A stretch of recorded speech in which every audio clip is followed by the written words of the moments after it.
आया आया शेर आया, आया आया शेर आया, शेर शेर शेर ओवैसी शेर आया। सर्कस सर्कस सर्कस वाला शेर समझ ना डालो घूमे हाथ। सर्कस वाला शेर समझ ना डालो घूमे हाथ। असली शेर है बेरिस्टर ओवैसी। हो बेटा रे ना भूल करो ऐसे। सर्कस वाला शेर समझ ना डालो घूमे हाथ। सर्कस वाला शेर समझ ना डालो घूमे हाथ।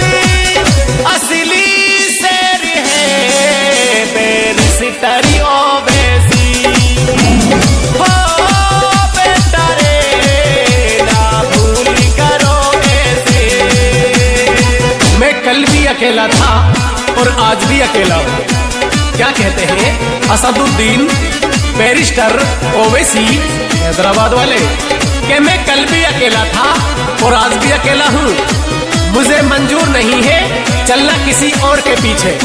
तुम्हारी जगह कल भी वही थी और आज भी वही है, ठीक मेरे जूतों के नीचे, जूतों के नीचे।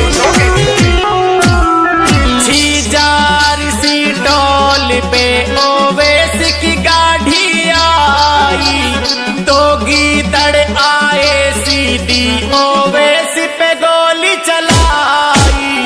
छीजार सी टोल पे ओवैसी की गाड़ी आई। दो गीदड़ आए सीधी ओवैसी पे गोली चलाई। अपने एरिया में मर्द बनो थारी ऐसी की तैसी। अपने एरिया में मर्द बनो थारी ऐसी की तैसी। हो बेटा रे ना भूल करो ऐसी। असली शेर है बेरिस्टर ओवैसी। सिंगर रॉकस्टार शायर सुबेल शेरे Mewat. Contact number 9728 1122 10। Recording Arif studio Delhi.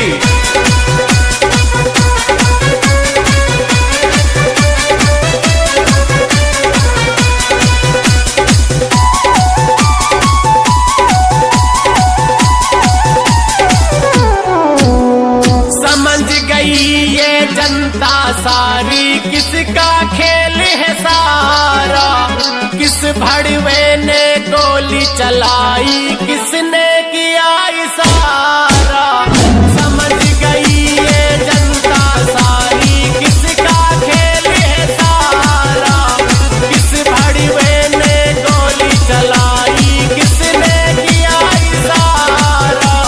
Murder में क्या देरी थी भला जे चूक नहीं होती। मर्डर में क्या देरी थी भला जे चूक नहीं होती।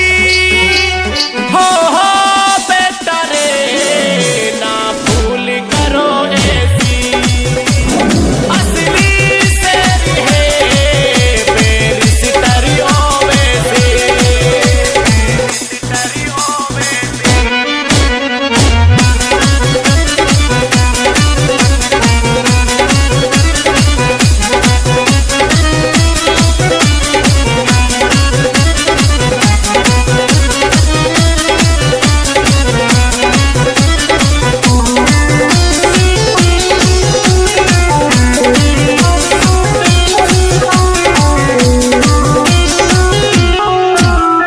रॉकस्टार सुबीन शायर सच्चाई बतलाते।